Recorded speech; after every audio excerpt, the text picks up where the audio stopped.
Hello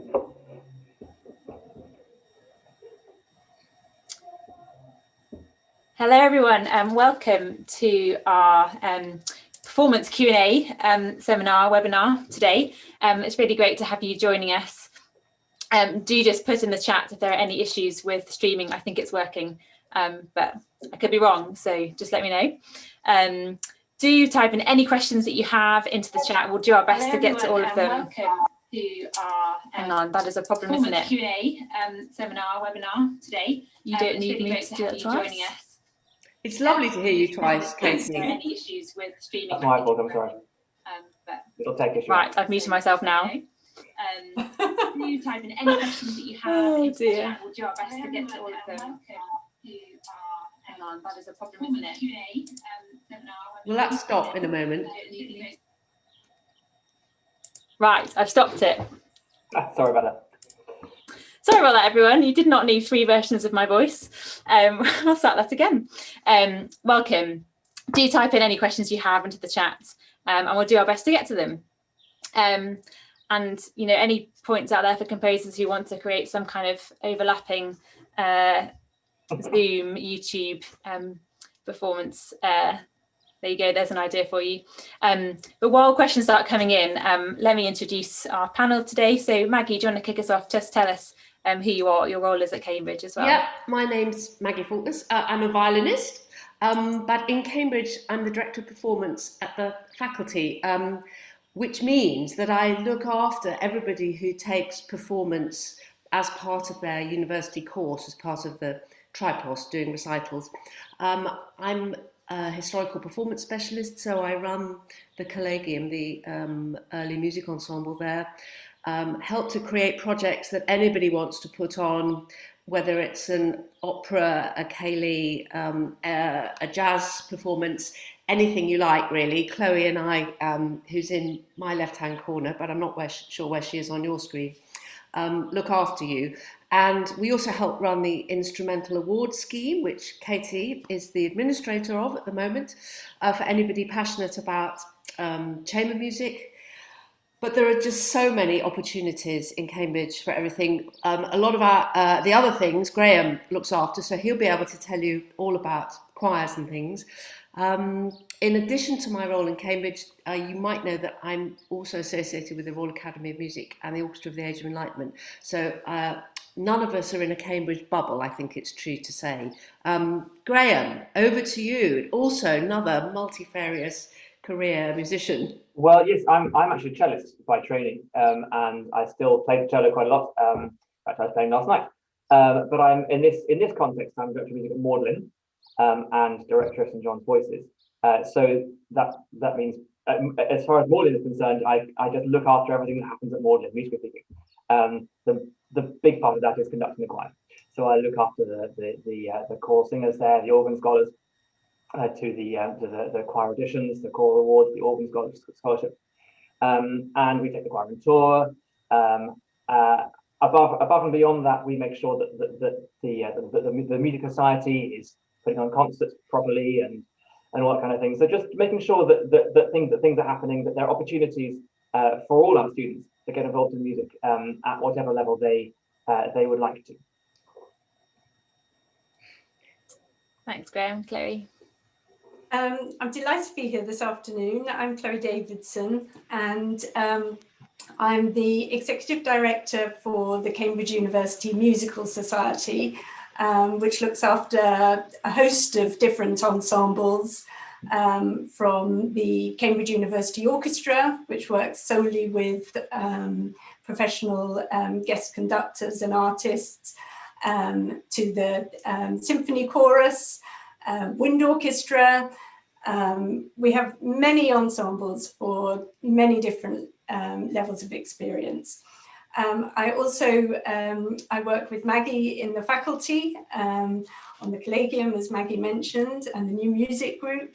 And we have a fabulous workshops that we have throughout the year on different aspects of performance. And I'm also involved in the IS, so I have a good sort of oversight of lots of student music making in the university. Brilliant, thanks Chloe. like Maggie said, I currently administrate the IAS Instrumental Award Scheme. I was a student at Newnham a few years ago and play the oboe and did play the viola as well while I was at uni. So can hopefully chip in a little bit about a fairly recent music graduate experience as well. But thank you so much for the questions that are pouring in. I'm just going to start with ones that relate to whether you study music or don't and what the kind of different opportunities are available. So Maggie, perhaps I can field these ones to you. So the couple of questions about studying music or not studying music. People asking, can I perform with an orchestra if I'm not studying music? Can I do chamber music if I'm not studying music? Well, actually, the answer is you can do absolutely everything except opt to take a recital as part of your degree course. So everything else is open to you. All the orchestras, all the choirs, the new music group, the collegium, the college choirs, the chapel choirs, anything you want to organise yourself. Obviously, all the university orchestras, the IAS scheme, the award scheme. So you can be a choral scholar, an organ scholar, an instrumental scholar without reading music or studying music. We call it reading in Cambridge. I've never quite understood that. I understand that the tripos is because it's in 3 parts. So you can do absolutely anything except opt to take a recital, a practical exam on your instrument or your voice as part of your degree. I think that's true, isn't it, Graham? Can you think? I can't think of anything else that you're excluded from. And in as we all know, many of the UK's most well-known conductors and instrumentalists who came to Cambridge actually didn't read music. Don't tell anyone at the faculty. But it's not obligatory. Katie, you did, didn't you? I think. I did read music, yeah. I did, as it happened. I didn't. I mean, I'm not one of the UK's most famous conductors, but I studied. I disagree. So it's perfectly possible to get involved in, as Maggie says, in everything. And we encourage. It's one of the lovely things about Cambridge is that it is multidisciplinary. So we have people who are doing all sorts of, I'm Magdalene choir. I've got scientists and I've got economists and I've got linguists and musicians, yes, and historians, all sorts. And it just makes for a really kind of vibrant environment. And that's why Chloe and I are so keen to meet up with everybody, really, and Katie too through IS. You at St John's, great. We really do like meeting people who are doing other things. I think it's a huge plus about Cambridge. I completely agree. Really exciting. You do just need to balance things. Obviously, some science subjects, medicine, require a lot of work in the lab and perhaps have more hours of teaching time. So if you really, really do want to perform and do a lot of performance, then I would say think about the subject you're reading. But otherwise, follow your. So it is possible even as a medic. And when I was here, there was a medic who went off to be an extremely successful horn player. And if you're organised about it, it anything's possible. But as Maggie says, vet and medicine are the two which have the highest intensity of sort of contact time. Brilliant, thanks everyone. Graham, perhaps I could field a couple of choir related questions to you. So got a couple of questions. Can I join a choir if I don't have a choral award? And another question sort of similar, as well as choral awards at colleges, are there other choirs that students can take part in? Yes and yes, I think are the short answers. You can join almost every choir without a choral award. I mean, it's quite complicated. The choirs, there are two rounds of auditions basically.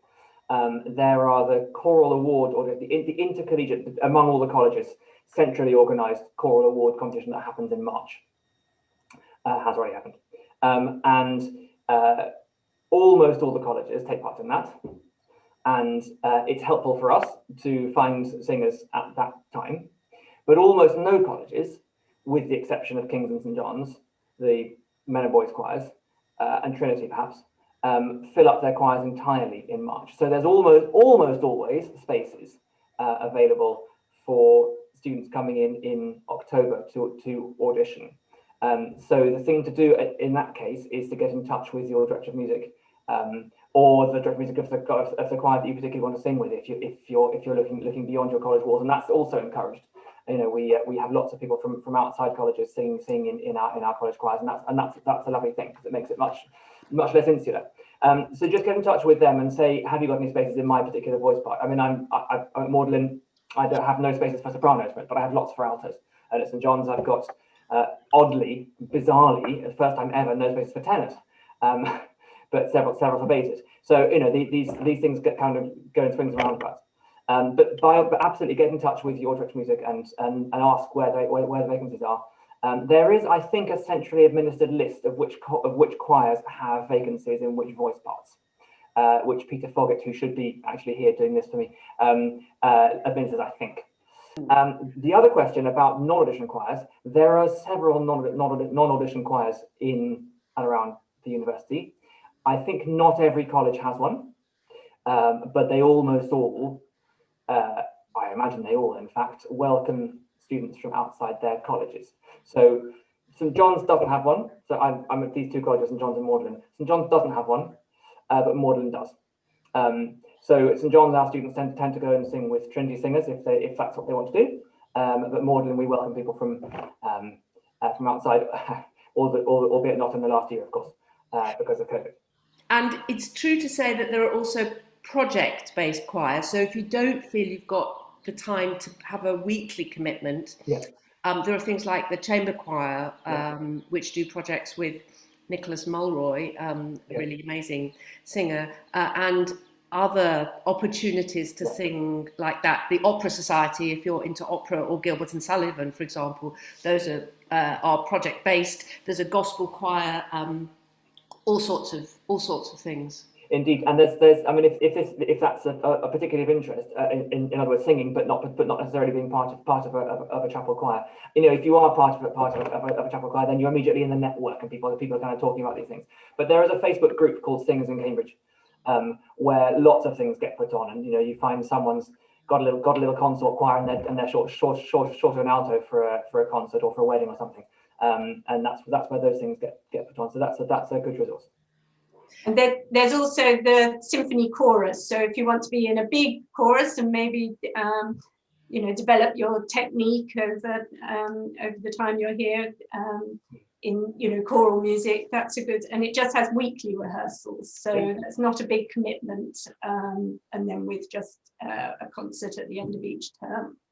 So Great, Chloe. I'm sorry to interrupt you. I was just thinking maybe this is a good moment to introduce this new centre for musical performance, which actually isn't a physical centre, but it's going to be a sensational virtual centre. And we're throwing lots of ideas at you, lots of names, lots of things saying, you could do this, and there's lists of that. We're really hoping, Chloe and I have spent a great deal of the last 5 years coming up with ideas, so that a lot of this will start to be centralised in a way it's not done before. That won't mean it'll be constricting. It's absolutely intended to include even more people than music making has. But things like finding out about stuff, communication, lists, vacancies, opportunities, help, I need a stage manager for a concert for tomorrow, how can I find somebody? Where this will all start to be, we hope, not only easier, but creatively expansive and really thrilling, actually. Is that a good description, Chloe, of yes, very, very good. What we're aiming for?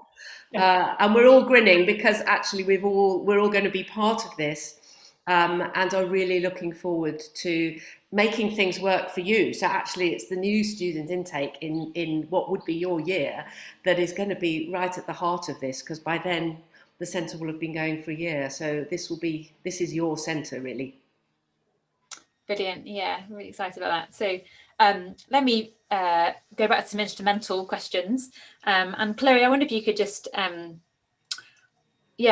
about a bit of the instrumental opportunities. So what opportunities are there for non-auditioned ensembles compared to auditioned, and how does that work on a college level compared to university? So I think someone had an idea about, so do most colleges offer chances to be part of non-competitive orchestras and choirs without auditioning? And then just a couple of other things to add to the genre. Question about jazz. What can I do about jazz? And is there a Cayley band? So a couple of other genre things in there as well. Yes, I mean, as with the choirs, there are lots of different options for the orchestras. So we have, there are non-auditioning sort of central orchestras, like the University of Cambridge Philharmonic Orchestra, so that's non-auditioned. Then you have the Cambridge University Symphony Orchestra, which is auditioned, but it's run by students. And then you have the Comes ensembles, which sort of orchestras, so there's the Symphonia, and then the Cambridge University Orchestra, which is professionally run, has only professional guest conductors and soloists, and that is very much, you make the commitment for the year, and you have all the coaching and nurturing that and that the orchestra has. So so that's sort of the breadth. Some colleges also have orchestras. Some have orchestras that they then invite other players from other colleges for specific concerts throughout the year. And so there really are sort of all sorts of opportunities for playing when you're here. On jazz, there's the Cambridge University Jazz Orchestra, and you can look at their website, and they have fabulous opportunities all throughout the year, and they have some coaching and different gigs, and so that would be the sort of the top jazz orchestra to go for. And yeah, there's Maggie, would you have anything to add on the orchestras? No, I mean the opera orchestra, the GNS people do things. There are a lot of musicals that go on. The ADC theatre often requires musicians. The St John's Jazz is really famous. There really are a lot. And if you can think of something you'd like to do already that we haven't mentioned, please let us know. You know, if we're starting to miss things out. I mean, there's a huge range of kind of what we might call pop music stuff going on as well, and we're hoping to be able to help anybody who wants assistance with that, whether it's actually finding a way of making a studio recording or discussing how to get equipment for a gig, you know, which pubs might have the right sort of occasion for you to join in and stuff. When May balls get going, then the whole range of music is up for grabs there, and then we really discover what all the students have been getting up to all year, alongside their degree work, of course, as well. So that's exciting. Yeah, and we're also sort of more collaborations between societies and ensembles we're hoping to do. So the Musical Theatre Society are looking to collaborate with the Symphonia next year. And we're looking sort of, you know, for the junction and different sort of venues to hold that in. And the jazz want to work with the wind orchestra. So I think, yeah, we're sort of very much open to these ideas and, you know, not just the classical music genres. So Brilliant. Just to add another question into that, which I should have perhaps had with those, Chloe, could you just tell us about opportunities for contemporary music within the university? So we have the New Music Group, which is a thriving group that plays sort of established new music repertoire, but also the composers, the student composers' works as well. So it's a sort of a mix of both of them. We try and that's not just with the music group, but maybe the IAS may perform a short, one of the groups may perform a short piece by a new composer or a student composer. So it sort of interweaves sort of throughout the different ensembles, really. And the Cambridge University Orchestra are also keen on playing music too. So yes. Brilliant. And I was just thinking, from my perspective, sort of being a student here, there's all these kind of things that are organised, which is wonderful. But my experience is that so many people are just organising stuff that they want to do all the time. And like Maggie mentioned earlier, just having, or I think, and Graham had the Facebook group of singers, there's always, you know, someone wants to conduct this piece that they've always wanted to do. So they'll just find people and get it together. Or my brother was here until recently. He's a jazz trombonist. He just started a chilled jam night in his college where he would just get people together There's a lot of opportunities to just, if something isn't happening that you want to happen, there are the people, the resources to make that happen. Most colleges have their own recital series, and they're looking for people to come and play in them. So whether you want to do a solo recital or you have a chamber group or whatever it is, there are so many opportunities to just do stuff and find people and do stuff with, and the space and the resources to do it with. So there's a lot that you can just take hold of and run with, which is wonderful. I would absolutely agree with that. I mean, it's one of the most wonderful environments for just doing the things you want to do. I mean, I don't know what your particular interest is, but whatever it is that you have in mind, it's perfectly possible to put it on. I mean, we might struggle with a ring cycle perhaps, but most other things, you can just find people that you want to find, because you've got, you're surrounded by interested and talented and intelligent and motivated people. Colleges have music societies which are very keen for things to happen, and they quite often will put a little bit of resourcing in. You've got venues, college chapels and concert halls, and you've got a public. The city, the people who live in Cambridge like coming to events. So you're going to sell tickets, you're going to get people to come. It's just a lovely environment for trying things out. If you want to be a conductor and try things out, or you want to, I don't know, put on a jam night and try that out. It's just the most lovely situation where you can experiment with these things.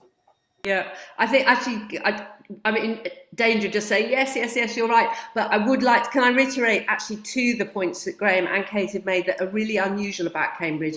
One is, I think that there are more venues than I have ever known in any other city available to students to use for an extraordinary variety of musical genres, and almost free of charge. And that is really not true elsewhere. And Graham's absolutely right. There seem to be more people wanting to play music of all sorts than I've ever met anywhere else in a sort of concentrated space. So people and space, we really have those. You have to somehow invent a way of making time for it. That's the only thing. But actually, Cambridge people seem to be really good at doing that as well. So it's very exciting. Brilliant. A couple of more specific questions, perhaps. Maggie, could you explain how the CAMRAM scheme works? Yeah, this is an exciting collaboration between Cambridge and the Royal Academy of Music, meaning that now for this you do have to be reading music, so you have to be studying music as your degree, and you have to have opted to do performance as an element in that degree, because it's the lessons at the Royal Academy of Music take the place of, as it were, your supervisions, your instrumental or vocal lessons for the recital, for the assessed recital performance element in the tripos. And basically, after you've done a year in Cambridge and have worked out what life is like in Cambridge, if you know you want to do performance in your second year or your third year, you come to me and you say, I'd like to join the CAMRAM scheme. How can I do it? I ask you for an application. We discuss options for teachers. I'll ask you for a short video in order that I can discuss your application with people at the Royal Academy of Music. So it can be a fantastic opportunity to balance that thing between university and conservatoire, and a number of people who then go on to do masters at the academy or indeed another conservatoire have been on the scheme. Your brother, for example, Katie, I think, was one of them, in fact. And so I think that was a fantastic opportunity for him. And I'm now discussing with students at the end of their first year and their second year whether they want to join the scheme. It's not something that's suitable for first years because, in my experience, you just need to get used to Cambridge and to work out what you're doing and to work out if you've got time to go to London for lessons and that sort of thing. So we like to get to know everybody before joining that scheme. Brilliant. And just questions about instrumental lessons anyway. I'm often asked questions about this in my position, but Maggie, what do people do if they're not on the CAMRAM scheme? What do they do about instrumental lessons, whether they're studying music or not? Do the colleges provide teachers? What happens? Very good question. The colleges are obliged to fund some lessons for anybody taking a recital, taking performance as part of their university degree. If you're an instrumental scholar or a choral scholar or an organ scholar, you will also have some lessons provided through those schemes. And for a lot of choral singers, those will be actually with a specific teacher associated with the choir. But for instrumentalists, you're encouraged to find your own teacher. I can help you do that across any range of instruments. We can discuss what sort of teacher is right for you, what sort of commitment you've got, what sort of ability, sort of practice regime you have. So I can help you do that. But there isn't a sort of roster of instrumental teachers who automatically teach everybody who's playing the trombone in Cambridge, for example. But we can help you, and there are a lot of people, some people come to Cambridge, teachers come to Cambridge, live quite near Cambridge, and a lot of people, instrumentalists, travel to London or have lessons in vacation as well. So there's a huge range, but actually my job at the faculty is very much to help you do that. And I'm sure that, Graham, you probably field a lot of these questions as well, do you? That's right. Yeah, I mean, as Maggie's saying, we as a matter of course provide singing lessons for our choral scholars, people who sing in the choirs, volunteers or choral scholars, and the organ scholars. Again, they have lessons provided. Magdalene, we have a bursary scheme so that people who apply through that can get money to fund their instrumental tuition as well. Finding a specific teacher is a more personalised issue, and as Maggie says, I often get people coming in saying, "Can you help me find a particular teacher?" And I will endeavour to do so. But as there's no kind of centralised roster. So that is something I think that we're looking at. Brilliant. We'll talk about some similar things in a minute. I realised that I got the Ceilidh band question lost in a midst of other things earlier. I can confirm there is a Ceilidh band, and they're excellent because I have enjoyed dancing to them many times. But yes, there is a very good university Ceilidh band. And they played at my wedding, so I can long time ago. There you go. People like Graham might even pay you to play in the Ceilidh band. Very, very rarely. Brilliant. So a question about instruments. I don't know if Maggie or Chloe is best placed to answer this. So someone's asked, would I be able to borrow a decent instrument, in this case a violin, from the university? Is there an option? There are some more exotic instruments that CUMS lend out. For example, large percussion instruments that people might not have, or a drum kit, or a bass clarinet, or a contrabassoon. Cor anglais, that sort of thing. Yeah. In terms of, there's not a sort of museum quality great range of ordinary, what I call normal orchestral instruments to be lent out. There is a whole orchestra of Baroque instruments and one or two really exceptional historical instruments. There is a quartet of reasonable string instruments, that's 2 violins, a cello and a viola, and quite a nice other cello, but there aren't a lot of those sort of instruments to hire out, and I tend to lend those to people who are coming from other continents who really can't travel to Cambridge with those. However, Cambridge Strings and Cambridge Wind do run sort of hire service, and there are places in the country where one can apply to borrow instruments for short-term loans and things. So if you're in need of an instrument, again, always worth sending me an email and we can have a phone conversation and I can discuss with you how I might be able to help or advise or put you in touch with other people who might be able to help. Brilliant, thank you. Maybe we want some questions about the specific awards and what those involve. So just one question before we get to the sort of details. How common is it to have a choral award and an instrumental award? Is that the thing? Should I do it? Graham, do you want to, or anyone? I mean, I've had several people who have had both, and it's fun. I mean, there are occasionally scheduling issues with the Chamber of Music coaching, but that's normally, we can normally sort of massage that, so it's fine. I mean, I wouldn't worry. The only thing, I suppose, if you were a choral scholar at the very busiest choirs, King's and St John's or St John's, and you were a medic, say, and you wanted to be an instrumental award holder, then there's only 24 hours in the day, and you're going to rapidly run out of them. But for most people, it's perfectly manageable. I would have thought. Yeah, I agree. It depends which choir you're with, and I think it is true that you can't. It does depend on, there are a limited number of hours in the day, but you will have to prioritise things over other things. And anything that ends up in second or third place, there are obviously going to be people who are going to find that a tricky situation to be in.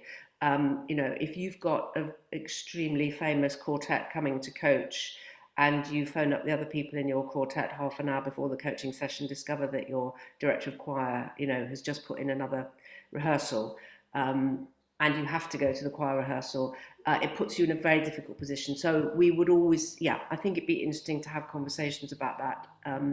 In theory, you can. The question is it absolutely right for you, and is it absolutely essential, or are there other ways of actually feeding those musical things that you want to do, other than signing a contract? I don't advise people to go around collecting awards just for the sake of it. Because the award comes with enormous responsibilities and commitment to other people. It's not really just about what So that's my only kind of little cautionary. Yes, that's fair. And there are certain choirs where things do get dropped in at the last minute, and you have no option but to go to them. So yeah, one has to be a little careful. Yeah, And the same is true with the orchestras, actually. If your first bassoon and the Rite of Spring is programmed, and your choir director pops in a rehearsal at the last minute, the beginning of the Rite of Spring is going to be a bit noticeable without the first bassoon, is all I would say. Wouldn't you agree, Chloe? I would, absolutely. And I mean, for the instrumental awards, there are about just under 50 places. So it's not, it's not a common award to have, is it? So That's true. Whereas there are obviously lots more choral scholars.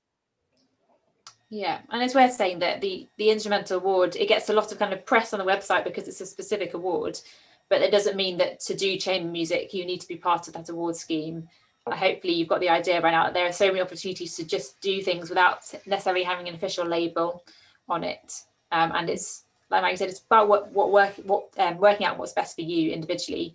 And each year is different because it's very different from being at school, because basically a third of the students changes every year.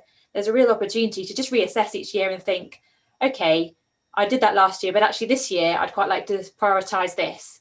And it's not like, oh, but the teacher expected me to be in the school orchestra all the way through. I certainly had that experience. I sort of realised I was kind of free to choose, and I could focus on something for 1 year and then change. And so you've got that freedom to work out what works for you.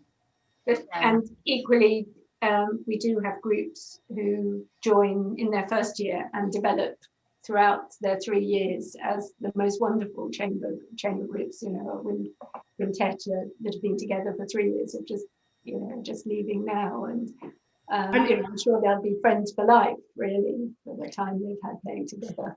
And Chloe, it's true to say, isn't it, that the main orchestras re-audition every year, so that if you don't get in, if you don't get the first flute job in your first year, please re-audition. Most chapel choirs don't work like that, though. They do, in theory, you sign up for 3 years and an organ scholarship. So it's a very different thing to sort of think that you can pop in and out of those. Is that true to say, Graham? Yes, that's fair. I mean, there is a bit of kind of fluidity. It happens mostly over the summer. So between 1 year and the next, people do sometimes move in various directions. Depending, you might have auditioned, you might have got into a very busy choir and decide you haven't got time, and then to decide to move, and that's obviously, of course, in consultation with your director of music, and then you audition for another choir, or you may find actually your voice has suddenly developed in this amazing way, and you really want to try for a more active choir, in which case that's something that again you can discuss. Great. Chloe, could you just elaborate a bit more on the instrumental award scheme, what it entails, and how people should go about applying for that? So you apply when you've had your offer around Christmas time. You then have until about the end of February to put in your application. for the awards scheme, and you need a referee as well to write about you for that. And then we contact you in the summertime when you've had when you've got your results for an audition at the very beginning of October. And then in those few days, we then decide on the groups from those auditions. This year, we've been having parts of the first round of the auditions are recorded, and then the second round are live auditions, and they're chamber auditions. So how you would work together in your different groups. So that's the process. So it all happens terribly quickly at the beginning of October, and then you're placed in your group within a couple of days, and then the coaching starts sort of 10 days after that. And Maggie's our artistic director for the IAS, so she's there throughout your, doing some coaching there for advice, and throughout your time in your group. And we have wonderful coaches who come to Cambridge who are absolutely very best chamber musicians in the country, and lots of chances to perform in concerts. So at West Road, Kettle's Yard, the Fitzwilliam Museum, and then all the college concert series are possible as well. So it's a wonderful scheme to be part of. And then all the details are on the website. So if you want to sort of go through it slowly of how you apply, and the different instruments and the sort of repertoire that you need to audition with, they're all there. Katie, were you in the IAS scheme? I was, yeah. In a wind quintet? I was, yes. Yes, it was a good experience. I think, although very much lived out the tension. So in my second year, we had two medics in my quintet. One was in first year, one was in second year. So the combination of their timetables made it very difficult to rehearse. And so I think different groups, again, get different things out of it depending on how flexible you actually are as a group and individuals. And I think that's slightly sort of just hit and miss what happens. But that is a good thing to think before committing to something like that, thinking, can I serve the other members of my group well? Because I think me and another music student felt a little bit hard done by because we just couldn't rehearse as much as we wanted to. But in other ways, I got a lot out of it, and the coaching was absolutely fantastic. Yeah, I mean, I think I remember that actually very well. I was in a string quartet actually in one of the first years of the IAS scheme that was absolutely fantastic. Not all musicians.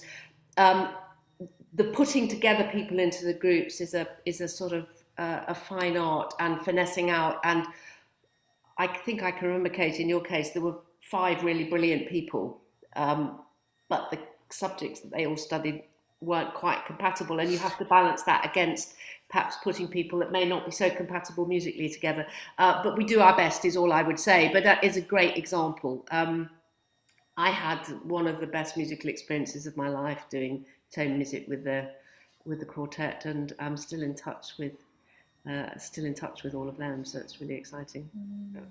Yeah, it is an opportunity for the really excellent musicians to really excel at their best. Just providing the highest quality kind of way to do that. And we do expect a high standard from people auditioning. People on the awards are generally a very high standard, which just enables that kind of highest level of performer to really excel. And hopefully, you said there's a kind of whole range wherever you feel you're at right now, or what you want to commit to, that there is a range. And alongside the instrumental scheme, there are things like the Pembroke Leader scheme. So if singing leader is your thing, so as it were vocal chamber music, there are also schemes to enable you to do that. We've got a question. We've talked a lot about kind of classical music, and a lot of what goes on is sort of based on the Western classical tradition. But we've got a question about what what's going on in terms of contemporary music scenes, so not just kind of classical contemporary, but rock, pop, other kind of genres in the city as well as the university. I'm not quite sure who to field that one. Well, I think it is hugely vibrant. It's just that it is a little bit more self-generated, and the gig economy kind of works there. I mean, Graham, you play in a non-classical group in a way, or in a kind of crossover group. Do you have an experience in the city? I do. I mean, it's in no way rock. I mean, I have a Latin American interest, and that's a lot of fun. But it's not based. We're not based in the city. I mean, as a Cambridge resident, I just live just outside the city. I mean, there is lots going on. I mean, I'm forever seeing, adverts and posters for festivals, and the Junction is the obvious place where lots of stuff goes on there. Yeah, I mean, I had a student who did a whole production on a CD that she put together. So she was a singer, songwriter, guitar player, and did everything, and ended up with a commercial CD to market. And we helped put on a gig in a pub. So I think the answer is if you need a bit of help doing something, your college or the music faculty or this new centre can help you do that. And we're really hoping that the centre will involve students who have a bit more of a finger on that pulse than perhaps Chloe and Graham and Katie and I do at the moment. So please, if that's what you want to do, put yourself forward, come and talk to us, and we can help you do the things that you want to do. So I think many of the college bars have open mic nights, and I actually have a student at the moment at St John's who very brilliant student who's been very active in putting on gigs. She's put a whole lot of kind of thing called Strawberry Jam together over the last couple of years, and so it's absolutely possible to get involved in that in the same way as we were talking about with conducting whatever. In other genres, that is the same environment. You've got loads of people who are just kind of thrilled to be involved and taking part and going to things. Brilliant, thank you. A question about instruments again, but are there keyboards available in accommodation? I can probably give a quick answer to this. If you are a music student, you will have a keyboard of some variety provided for you because you have keyboard skills to do. Hooray! And that will be provided for you. There are practice rooms in all colleges that any student can book. Some of them will have restrictions on if they have a particular nice piano, then you'll probably have to confirm that you're a certain standard with the porters to get access to it. But there are access to keyboards for everyone in colleges, as well as rooms in the faculty that you might be able to book as well. Some choirs provide keyboards for their singers. And organ scholars, of course, get pianos in their rooms as well.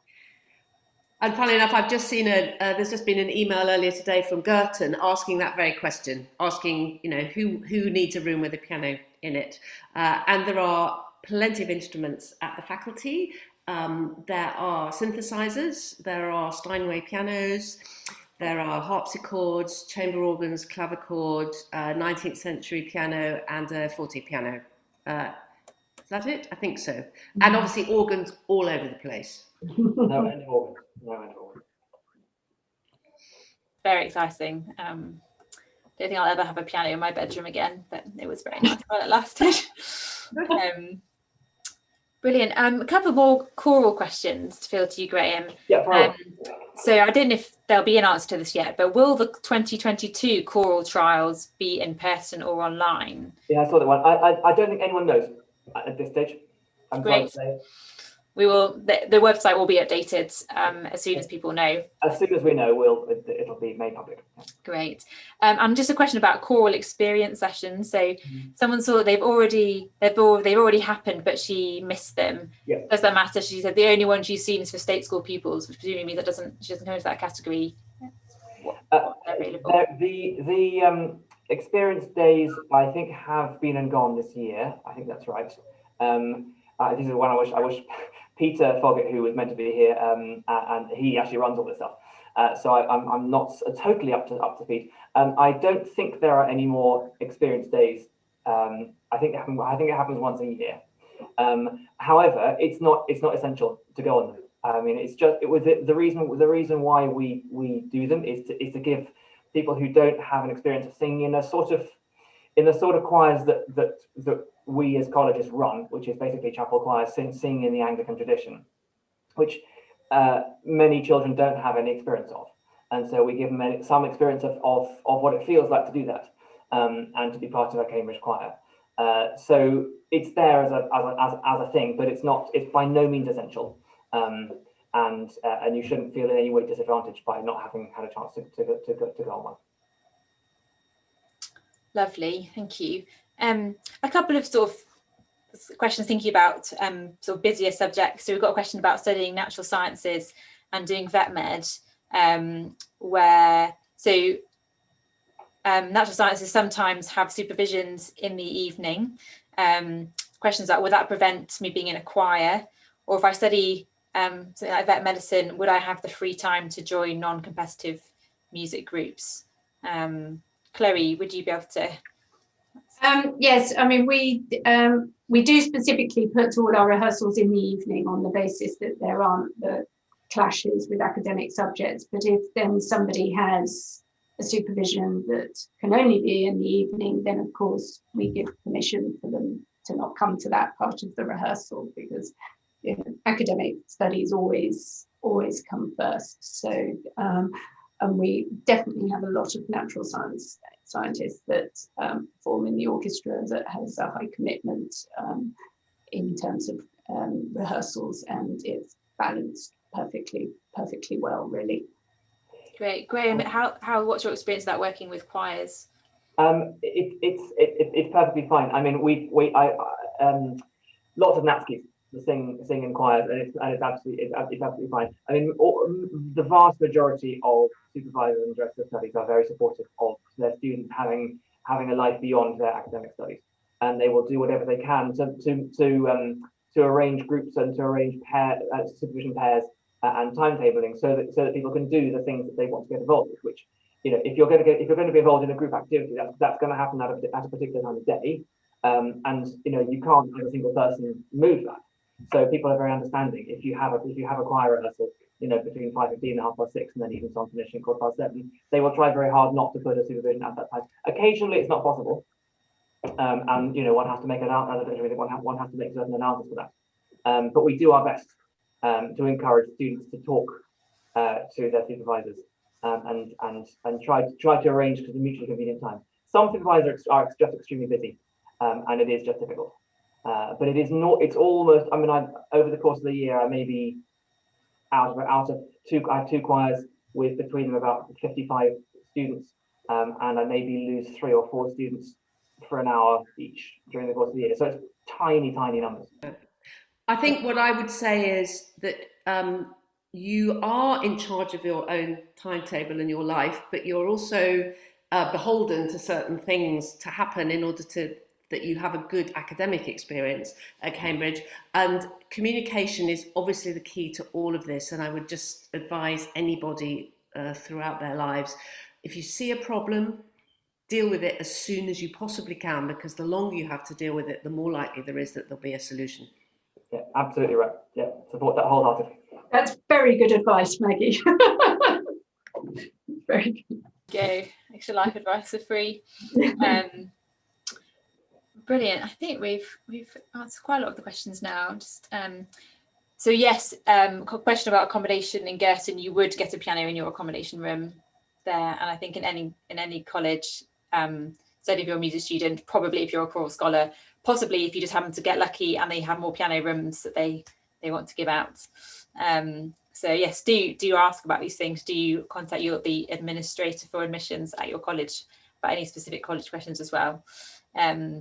A question about someone struggling to choose between applying for a music or an English degree. It sounds like she could fulfill her passion for music without reading music.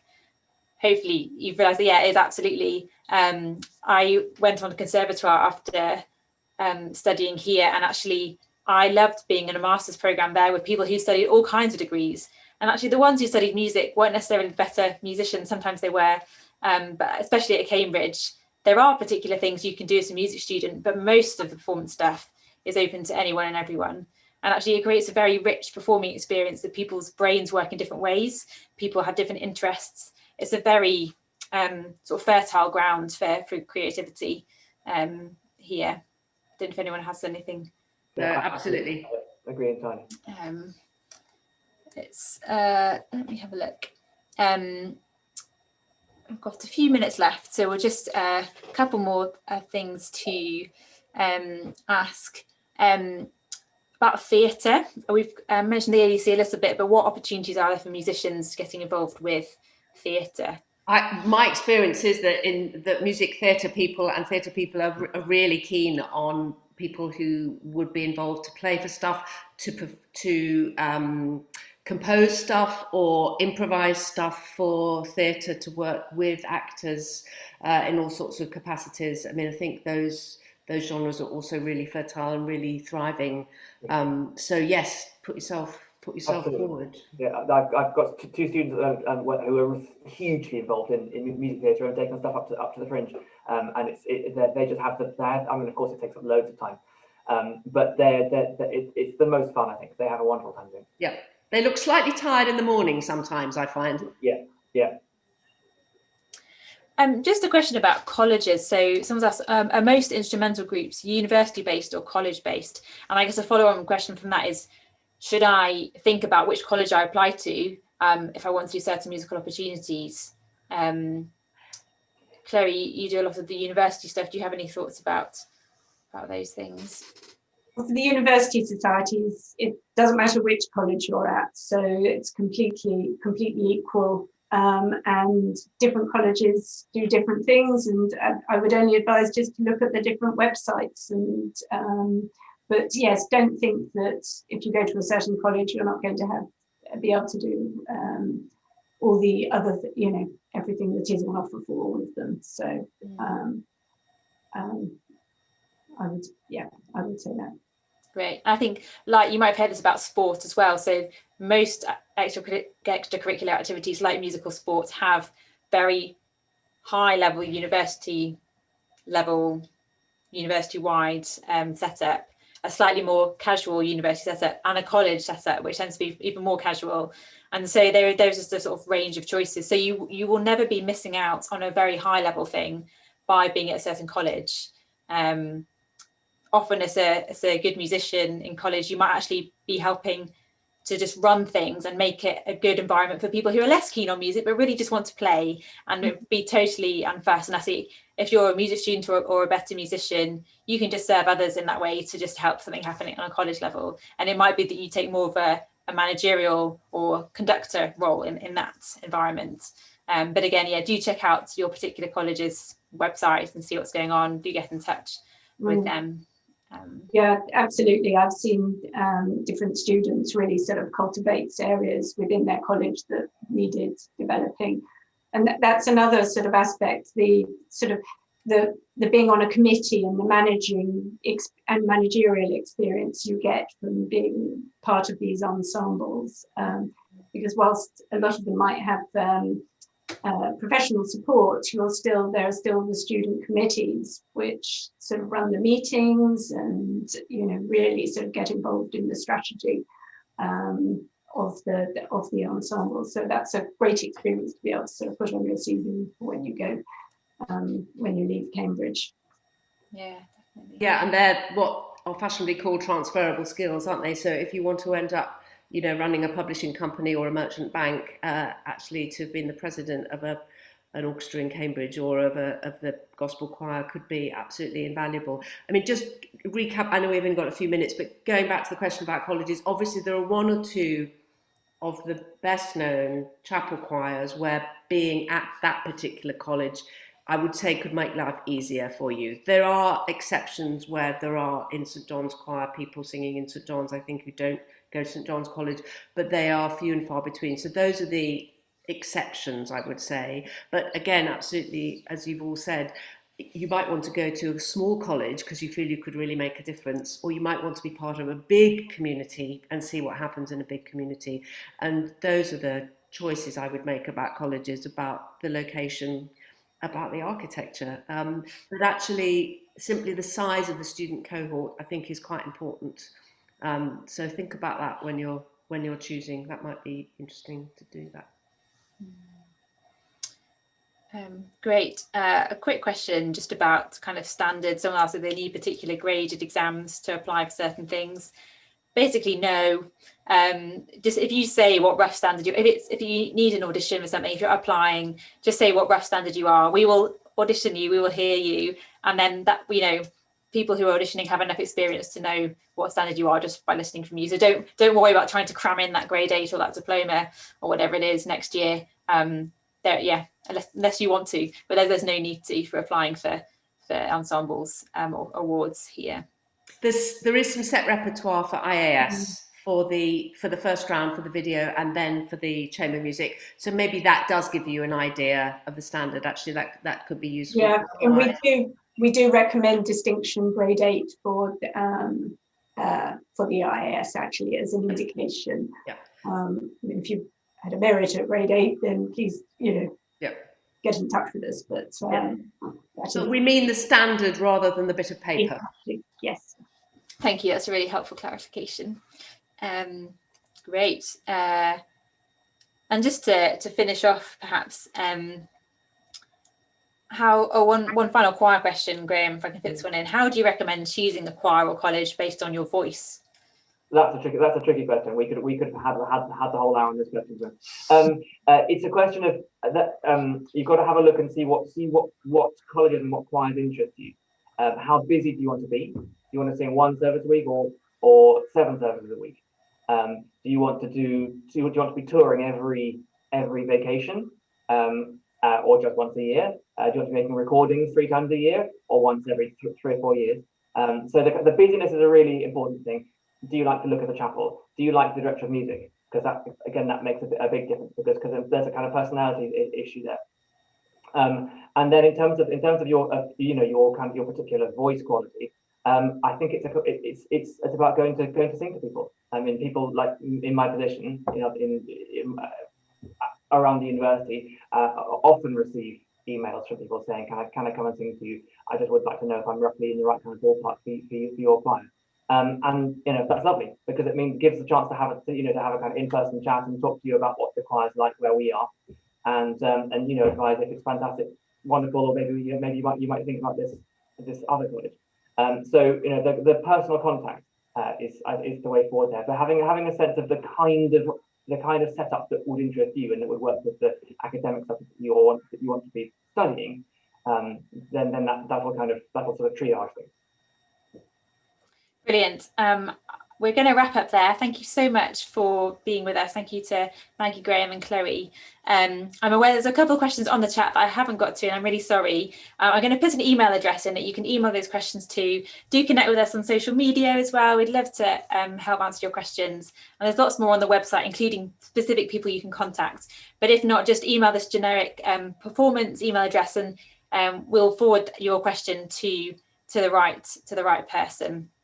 But thank you so much for joining us, and yes, do get in touch. I'm really looking forward to hearing from you if you apply and coming to Faultless Cambridge. Thanks very much.